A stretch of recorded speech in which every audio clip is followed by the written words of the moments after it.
साईं सदाईं करी मथे सिंध सुकार, दोस्त मिठा दिलदार आलम सब आबाद करी। सिंध धरती वारसो मुंहिंजा दोस्तों, अस्सलाम वालेकुम। जिए सिंध जिए मुंहिंजो रहबर साईं जीएम सैद। दोस्तों, अॼु जी वीडियो कराची में थींदड़ सिंध पैगाम सिंध मार्च जे मुतलिक़ आहे, जंहिंखां पोइ जिन दोस्तनि जसकम क़यादत जे मथां ऐं कारकुननि जे मथां केस थिया आहिनि। केस का नई ॻाल्हि न आहे, केस थींदा आहिनि, पर हिकिड़ो सवाल आहे हिते त आख़िर केस उन्हनि ते छो था थियनि जेके धरती जी ॻाल्हि कनि था। आख़िर केस उन्हनि ते छो था थियनि जेके पंहिंजे बुनियादी हक़नि जी ॻाल्हि कनि था। आख़िर केस उन्हनि ते छो था थियनि जेके बुनियादी ॻाल्हियुनि ते ॻाल्हि कनि था। आख़िर केस उन्हनि ते छो नथा थियनि जेके धरती खपाए विया। केस उन्हनि ते छो कोन था थियनि जिन धरतीअ खे कार्ड बणाए खपायो। आख़िर केस उन्हनि ते छो कोन था थियनि जेके सिंध खे लुटे रहिया आहिनि हुकुमरान।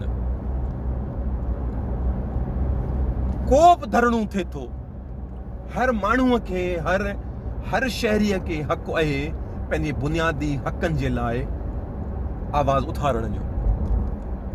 पर हिते अगर सिंध परस दोस्त कौम परस धुरियूं अगर आवाज़ उथारीनि थियूं, को ज़ाती हक़नि जे लाइ आवाज़ कोन थियूं उथारीनि, हू धरतीअ लाइ आवाज़ उथारे रहियूं आहिनि, हू पंहिंजे बुनियादी हुकूकनि लाइ आवाज़ उथारे रहियूं आहिनि। हू इहो चई रहिया आहिनि त सिंध जी विरांगी कहिड़े बि सूरत में क़बूल न आहे। उन्हनि ते बग़ावत जा केस, मूंखे इहा बग़ावत सम्झाई त वञे त छा सिंध जी विरासत जे ख़िलाफ़ अगर केरु आवाज़ उथारे थो या बग़ावत थी वई। पोइ मूंखे ॿुधायो त सिंध जी विरांगी करण वारा छा बग़ावत जे केस में नथा अचनि। ही अगर तव्हां हिन रियासत जे सिस्टम जे अंदरि वेही ॻाल्हि कयो त ही सिंध, पंजाब, KPK, बलोचिस्तान ऐं हे फेडरेटिंग यूनिट्स आहिनि हिन रियासत जूं, माना ए ख़ालिक आहिनि हिन पाकिस्तान जूं।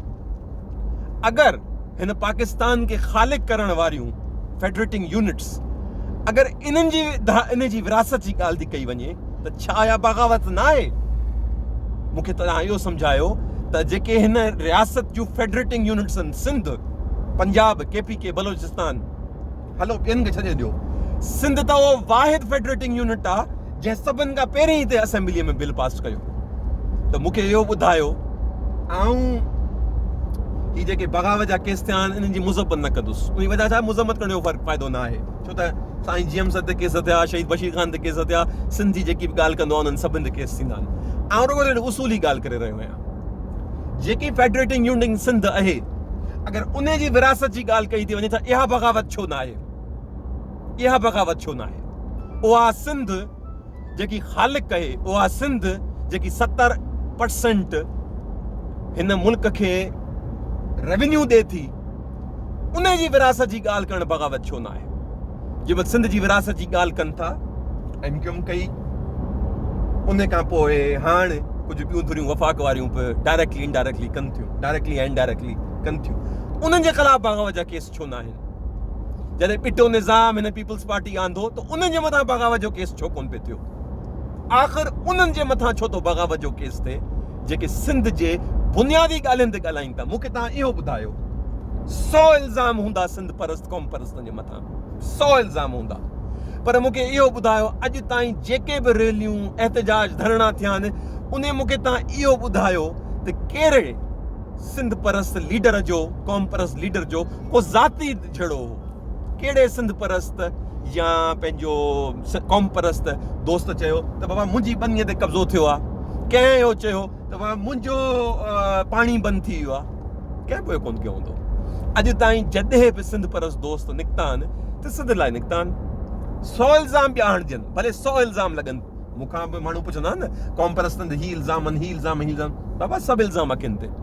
मूंखे रुॻो तव्हां इहो ॿुधायो त मौजूदा जेको ही सिस्टम आहे उन जे अंदरि जंहिं महिल को सिंध परस्त, को क़ौम परस्त निकिरे थो त उहो कहिड़े नारे ते निकितो आहे। हिकु सिंध जो नारो हणणु बग़ावत छो?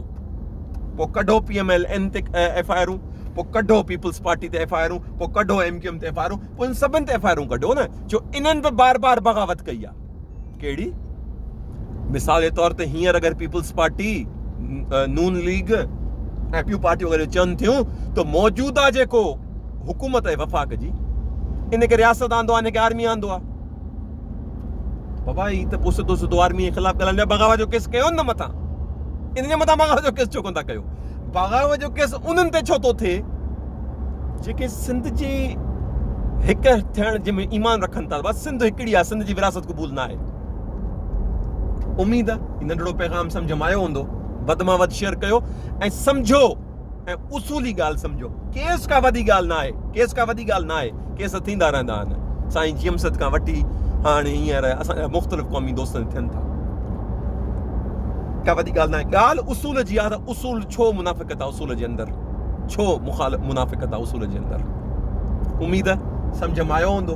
वधि मां वधि शेयर कयो ऐं आऊं तव्हां सभिनि खे कामयाब पैगाम सिंध मार्च ऐं केसनि जूं मुबारक ॾींदुसि।